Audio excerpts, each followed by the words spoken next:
मैं doctor Kirti Mathur, associate professor political science, government Meera girls college Udaipur. Good morning बच्चों। आज हमारे अध्ययन का विषय है मनु के राजनीतिक विचार। और मनु के राजनीतिक विचारों में सबसे पहले हम पढ़ेंगे राज्य की उत्पत्ति के संबंध में, origin of the state. Manusmriti के 7वें अध्याय में मनु ने राजधर्म का प्रतिपादन करते हुए राज्य की उत्पत्ति का वर्णन किया है और उनके अनुसार सृष्टि की जो प्रारंभिक अवस्था थी वो बहुत ही भयावह थी। उस समय ना कोई राज्य था और न राजा, अतः दंड व्यवस्था का अभाव था। राज्य और दंड व्यवस्था के अभाव में चारों ओर अराजकता का वातावरण था, भय का वातावरण था और सभी लोग बहुत ही दुखी और परेशान थे। और इस स्थिति से छुटकारा पाने हेतु ईश्वर ने सृष्टि की रक्षा के लिए राज्यपति अर्थात राजा की व्यवस्था की। इस प्रकार मनु ने राज्य की उत्पत्ति के स्थान पर राजा की उत्पत्ति का उल्लेख किया है। शासक की दैवीय उत्पत्ति का संकेत देते हुए मनु ने कहा कि ईश्वर ने इंद्र, वायु, यम, सूर्य, अग्नि, वरुण, चंद्रमा और कुबेर का सारभूत नित्य अंश लेकर राजा की सृष्टि की। मनु ने स्पष्ट किया है कि राजा अपनी सत्ता में अग्नि, वायु, सूर्य, यम, कुबेर और इंद्र आदि देवों की शक्ति को प्रतिबिंबित करता है। अतः ऐसा राजा बहुत ही पवित्र होगा और बहुत ही प्रभावशाली होगा। मनु ने राज्य की उत्पत्ति के दैवीय सिद्धांत का प्रतिपादन करते हुए राजा को धर्म के अधीन रखा। धर्म से मनु का अभिप्राय है कि सभी व्यक्ति अपने निर्धारित कर्तव्यों का पालन करते हुए परम लक्ष्य मोक्ष की प्राप्ति की ओर अग्रसित हों। सभी व्यक्तियों के द्वारा अपने धर्म का पालन किए जाने पर ही समाज की व्यवस्था बनी रह सकती है, ऐसा मनु का मानना था। मनुस्मृति में राज्य को धर्म पर आधारित मापदंडों को स्थापित करने वाली उद्देश्यपूर्ण संस्था के रूप में चित्रित किया है। इस प्रकार धर्म राज्य का मूल आधार है, लेकिन धर्म भी राज्य पर निर्भर है, क्योंकि राज्य के संस्थागत माध्यम के बिना सभी परिस्थितियों में धर्म को सुरक्षित नहीं रखा जा सकता। और मनु की विचारधारा के अनुसार धर्म और दंड भी परस्पर संबद्ध है। समाज का एक बहुत बड़ा भाग मर्यादापूर्ण और धर्मसम्मत रूप में जीवन व्यतीत करता है, किंतु मनु का विचार था कि समाज में कुछ असामाजिक तत्व भी विद्यमान होते हैं जिसे धर्म के अनुशासन में लाने के लिए भौतिक बल की आवश्यकता होती है, और राज्य ही एकमात्र ऐसी संस्था है जिसे इस बाध्यकारी शक्ति के प्रयोग का अधिकार प्राप्त है। मनुस्मृति के अनुसार दंड सर्वोपरि सत्ता है और दंड जो है वो राजा दंड का प्रयोग मनमाने रूप से नहीं कर सकता और दंड का प्रयोग विधि पूर्वक और नैतिक प्रयोजन के लिए ही कर सकता है राजा। धर्म राज्य का मूल आधार और राज्य के अस्तित्व का उद्देश्य है और स्वयं धर्म अपनी रक्षा के लिए राज्य और दंड पर निर्भर है। और मनु का ये मानना था कि सभी व्यक्ति 4 पुरुषार्थ धर्म, अर्थ, काम और मोक्ष की प्राप्ति कर सकें। आज की भाषा में वे भौतिक, नैतिक और पारलौकिक कल्याण की दिशा में आगे बढ़ सकें। मनु ने राज्य का सप्तांग सिद्धांत दिया है और मनु का ये मानना था कि राज्य जो है वो विभिन्न अंगों से मिलकर बना है। जिस प्रकार मानव शरीर विभिन्न अंगों से मिलकर बनता है, हाथ, पैर, नाक, सर, उसी प्रकार मनु का ये मानना था कि राज्य भी विभिन्न अंगों से, घटकों से मिलकर बना है। और मनु ने जो राज्य के घटक हैं उनको प्रकृति का नाम दिया। और मनु ने बताया कि राज्य की 7 प्रकृतियाँ होती हैं और यही मनु का सप्तांग सिद्धांत है। तो मनु ने जो राज्य की 7 प्रकृतियाँ बताई हैं वो निम्नलिखित हैं। पहला है स्वामी। मनु ने राजा के लिए स्वामी शब्द का प्रयोग किया और उनका ये मानना था कि राजा जो है उसको सभी अंगों में सर्वोच्च स्थिति प्राप्त है और बिना राजा के राज्य की कल्पना नहीं की जा सकती है। राजा को प्रशासनिक क्षमता और अपने दायित्वों के प्रति जो है अटूट निष्ठा और समस्त नैतिक गुणों से युक्त होना चाहिए। राजा में विनम्रता होनी चाहिए, वो न्यायी होना चाहिए, उसको निष्पक्ष रूप से न्याय करना चाहिए और उसे प्रजा के पालन पोषण करने का उसका जो है प्रथम दायित्व है, इस दायित्व को पूरा करना चाहिए। उसकी जो दैनिक दिनचर्या है वो प्रजा के पालन पोषण में ही रहनी चाहिए।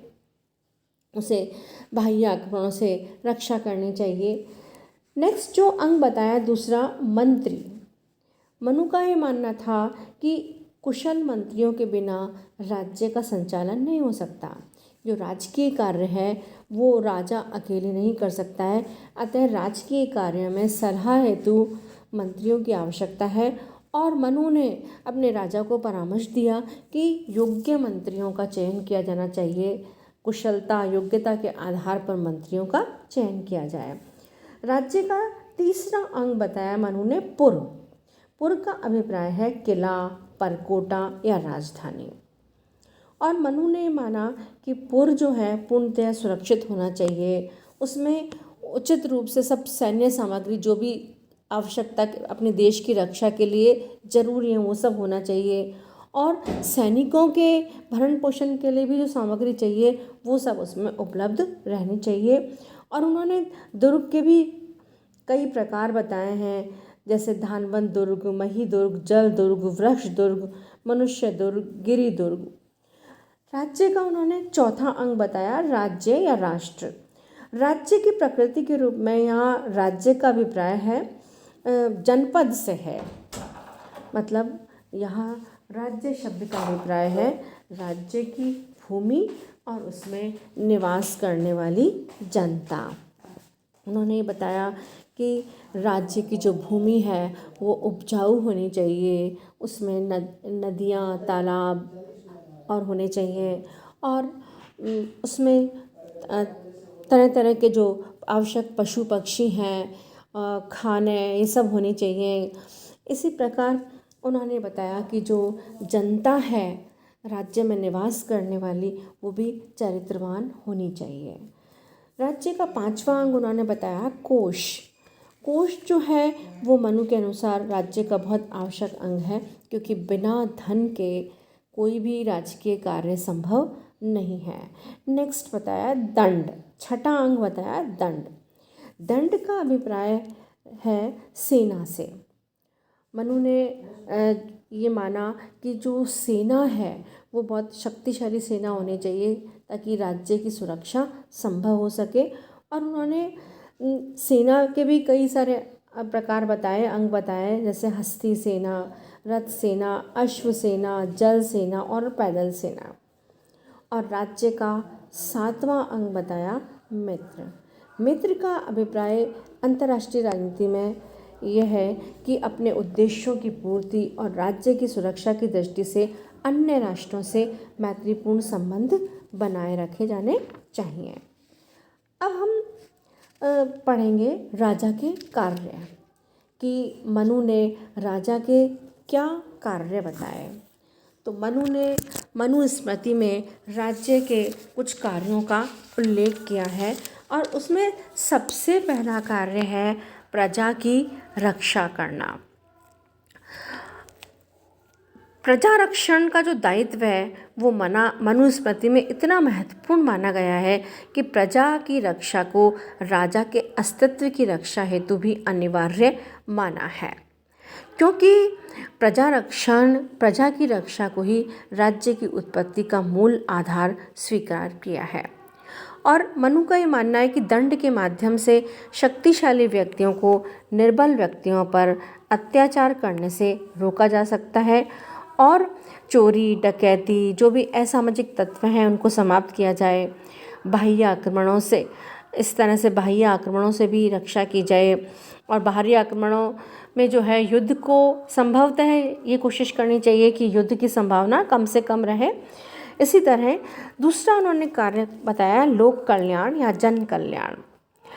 मनुस्मृति में मनु ने प्रजा के लिए चारों पुरुषार्थों धर्म अर्थ काम और मोक्ष की स्थापना करने को राज्य के महत्वपूर्ण दायित्वों में सम्मिलित किया है। चारों पुरुषार्थों की सिद्धि के राजकीय कर्तव्य की परिधि इतनी व्यापक है कि यह राजा के भौतिक नैतिक और आध्यात्मिक कल्याण के समस्त आयामों को समाहित कर लेती है। मनु ने शासक को परामर्श दिया कि उसे समय समय पर प्रजा के हालचाल पूछने जाना चाहिए कि ताकि उसको पता पड़े कि प्रजा में कौन सुखी है कौन दुखी है, और जो भी उनके जन कल्याण संबंधी कार्य हैं वो सभी करने चाहिए, जैसे कि असहाय व्यक्तियों की जो निर्धन व्यक्ति हैं उनकी सहायता करना, और विशेषतः जो भी विधवा स्त्रियां हैं जो अवयस्क हैं उनकी संपत्ति की रक्षा उनकी अन्य सहायता करना। और उन्होंने ये माना कि विभिन्न वर्गों का आवश्यकता अनुसार सहायता और दान देना भी राजा का कर्तव्य है। इसी प्रकार नेक्स्ट जो कार्य बताया कि प्रशासनिक व्यवस्था का निर्वाह करना। मनु ने ये लिखा कि राजा को गुप्तचरों के माध्यम से जो प्रशासनिक अधिकारी हैं उनके कार्यों की जानकारी प्राप्त करते रहना चाहिए, और जो अधिकारी प्रजा से अनुचित रूप से धन लेते हैं या भ्रष्ट आचरण करते हैं उनके ऊपर उचित कार्यवाही की जानी चाहिए। नेक्स्ट कार्य बताया अर्थव्यवस्था का संचालन और नियंत्रण। मनु ने व्यक्ति के जीवन में अर्थ को महत्वपूर्ण स्थान दिया है और प्रजा को की भौतिक और आर्थिक उन्नति को सुनिश्चित करना राज्य का कर्तव्य माना है। मनु ने राज्य की सुदृढ़ आर्थिक व्यवस्था के हित में शासक से प्रजा से उसकी सामर्थ्य के अनुसार कर लेने और प्रजा पर करों का अनावश्यक भार न डालने का परामर्श दिया है। इसी प्रकार राज्य जो है वो व्यापारियों के हितों की रक्षा के लिए भी सभी संभव कदम उठाए, जैसे जो व्यापारी जो आर्थिक अपराध नहीं हो, जैसे कम तोलना अधिक मूल्य लेना चीज़ों में मिलावट करना, इन सब चीज़ों से प्रजा की रक्षा करना। और नेक्स्ट कार्य है सामाजिक व्यवस्था का नियमन और निर्वहन। मनुस्मृति में सामाजिक व्यवस्था का नियमन और निर्वाह भी राज्य का एक महत्वपूर्ण कार्य माना गया है, और मनुस्मृति में पूरे समाज को 4 वर्णों में विभाजित किया है, ब्राह्मण क्षत्रिय वैश्य और शूद्र, और राज्य से ये अपेक्षा की गई है कि वह समाज में प्रत्येक वर्ण के सदस्य के द्वारा उसके निर्धारित कर्तव्यों के पालन को सुनिश्चित करे। और इसी तरह से मनु ने प्रत्येक व्यक्ति के जीवन में 4 आश्रमों ब्रह्मचार्य गृहस्थ वानप्रस्थ और संन्यास की व्यवस्था की है, और सभी व्यक्ति आश्रम व्यवस्था का निर्वाह करते हुए जीवन व्यतीत करें, यह देखना राज्य का दायित्व है। इसी प्रकार नेक्स्ट कार्य है न्याय की व्यवस्था करना। मनुस्मृति में न्याय को भी राज्य का या राजा का महत्वपूर्ण कर्तव्य माना है। राज्य के द्वारा नागरिकों के जो पारस्परिक विवाद हैं उनका निर्णय इस प्रकार किया जाना चाहिए कि सभी व्यक्तियों में सुरक्षा की भावना और न्याय के प्रति विश्वास उत्पन्न हो। राज्य और संबंधित अधिकारियों को न्याय प्रदान करने में कोई भावना अथवा दुर्भावना से दूर रहते हुए पूर्ण निष्पक्षता के साथ कार्य करना चाहिए। और नेक्स्ट है अंतर्राष्ट्रीय संबंधों का संचालन करना। मनु ने राजा का ये भी महत्वपूर्ण कार्य बताया कि अन्य राष्ट्रों से संबंध स्थापित करना। और इस क्षेत्र के अंतर्गत राजा का पहला कार्य यह है कि बाह्य आक्रमणों से राज्य की रक्षा करना। और इसके लिए उन्होंने साम दाम दंड भेद ये 4 उपाय भी बताए हैं कि अगर हम शत्रु राज्य को कैसे वश में करना है। साम मतलब समझा कर, और अगर समझाने से भी वो उसको समझ में नहीं आए तो दाम मतलब उसको कुछ लालच दे के, और अगर लालच से भी वश में नहीं आए तो भेद अर्थात उसके शत्रुओं में फूट डाल के उसको वश में करना, और फिर भी अगर वश में नहीं आता तो दंड अर्थात उस पर युद्ध करना। इसी तरह उन्होंने अंतर्राष्ट्रीय संबंधों का संचालन करने में के क्षेत्र में शार्दूंग्य नीति का भी उल्लेख किया है। और जो 6 लक्षणों वाली नीति है संधि का मतलब ये है कि किसी राज्य के साथ अगर मैत्री संबंध स्थापित करने से कुछ लाभ होता है तो उससे संधि करनी चाहिए। दूसरा विग्रह का मतलब युद्ध है। और मनु ने राजा को परामर्श दिया है कि विग्रह की स्थिति को तभी अपनाया जाना चाहिए जबकि राज्य की सभी स्थितियां अनुकूल हैं। तीसरा यान का अर्थ है वास्तविक आक्रमण। मीन्स उसको जब देख ले राजा कि अपनी सैन्य शक्ति अच्छी है अपने और शत्रु पक्ष कमज़ोर है, तभी उसके ऊपर आक्रमण किया जाना चाहिए। चौथा आसन का मतलब ये है कि अगर युद्ध की स्थिति अगर ये लगे कि शत्रु जो है वो पावरफुल लग रहा है और अपन कम पावरफुल लग रहे हैं तो ऐसे समय में तटस्थता की नीति अपनाकर थोड़ी देर शांत बैठना चाहिए। और 5वां द्वैधी भाव बताया है। द्वैधी भाव का मतलब ये है कि अपने से अधिक शक्तिशाली शत्रु से रक्षा के लिए अपनाई जाने वाली नीति है ये। और इसमें यह है कि यदि शत्रु को स्वयं से अधिक शक्तिशाली समझे तो अपनी सेना को 2 भागों में बांट ले और सेनापति के अधीन सेना का कुछ भाग शत्रु पक्ष की सेना को रखने का कार्य करे और शेष सेना के साथ राजा दुर्ग या अन्य किसी सुरक्षित स्थान में रहते हुए मित्रों आदि की सहायता से शक्ति का संचय करे। और छठा उन्होंने बताया संश्रय का अभिप्राय है कि बलवान का आश्रय ले जाना, कि अपने को जो है वो किसी जो बलवान शक्तिशाली राष्ट्र है उससे सहायता लेना ताकि शत्रु को परास्त किया जा सके। इसी प्रकार उन्होंने अंतर्राष्ट्रीय संबंधों का संचालन करने हेतु मंडल सिद्धांत भी प्रतिपादित किया। और मंडल सिद्धांत में के अंतर्गत मनु ने ये बताया कि जो सीमा उन्होंने जो ये बताया कि जो सीमा से लगा हुआ राज्य होगा वो हमारा शत्रु होगा, और शत्रु को उन्होंने अरि की संज्ञा दी। और जो शत्रु की सीमा से लगा हुआ राज्य होगा वह शत्रु का तो शत्रु होगा और वो हमारा मित्र होगा। और इस तरह से ये तो हुए आगे के शत्रु और मित्र। इसके अलावा उन्होंने बताया कि कुछ राज्य उसके पीछे की दिशा में होते हैं और वो पीछे के शत्रु और मित्र होते हैं। तो ये मंडल सिद्धांत के द्वारा ये बताने का प्रयास किया है राजा को कि वह अन्य राज्यों से संबंध स्थापित करते समय या अंतर्राष्ट्रीय नीतियाँ बनाते समय या अन्य राष्ट्रों से संबंध स्थापित करते समय मंडल सिद्धांत को ध्यान में रख के कार्य करें। इसी तरह से मनु ने मंत्री परिषद के बारे में भी बताया है और उन्होंने कहा कि शासकीय कार्य जो है वो राजा अकेला नहीं कर सकता है, इसके लिए उसे योग्य मंत्रियों का चयन करना चाहिए। और मंत्रियों की संख्या उन्होंने कहा कि आवश्यकता के अनुसार निर्धारित की जा सकती हैं। सामान्यतः 7 या 8 मंत्री उपयुक्त रहते हैं। और मंत्री जो है वो शूरवीर होने चाहिए, निपुण होने चाहिए, योग्य होने चाहिए, बुद्धिमान होने चाहिए।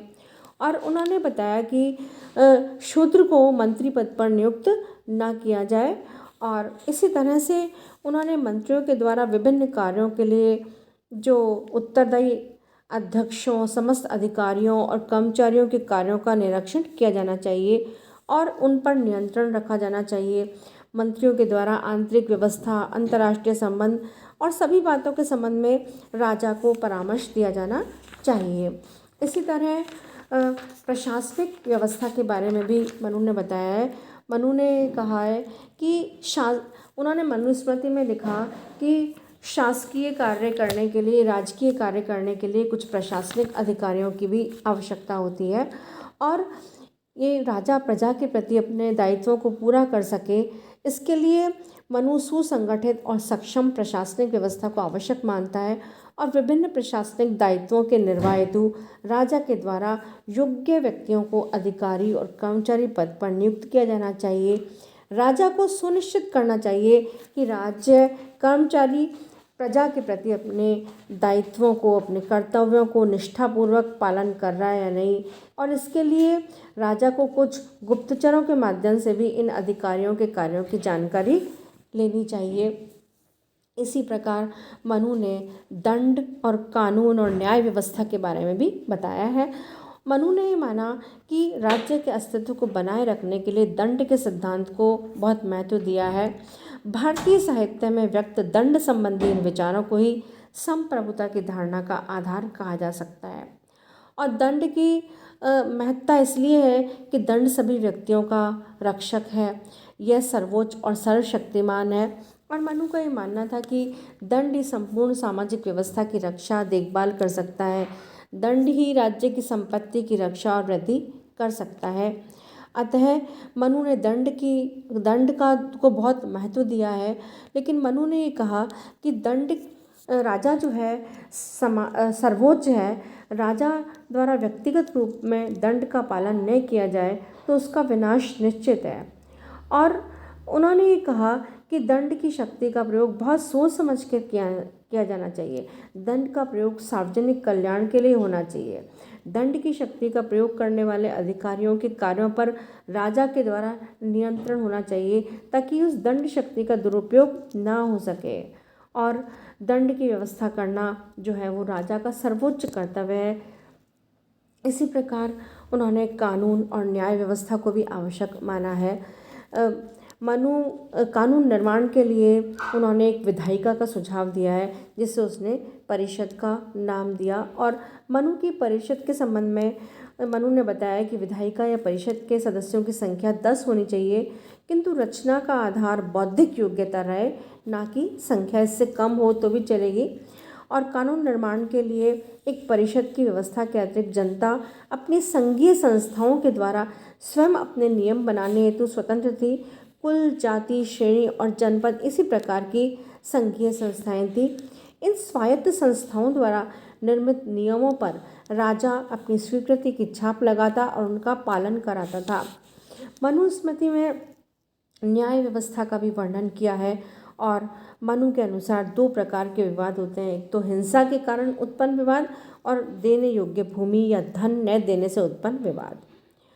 मनुस्मृति में लिखा है मनु ने कि यदि राजा स्वयं विवादों का निर्णय न करे तो उस कार्य को देखने के लिए किसी विद्वान ब्राह्मण को नियुक्त किया जाना चाहिए। और मनु के अनुसार न्यायाधीश ब्राह्मण नहीं होना चाहिए और किसी भी दशा में शूद्र नहीं होना चाहिए, और न्यायाधीश ऐसे व्यक्ति हों जो बाहरी चिन्हों, स्वर, वर्ण, संकेत और चेष्टाओं से मनुष्य के आंतरिक भावों को जान सके।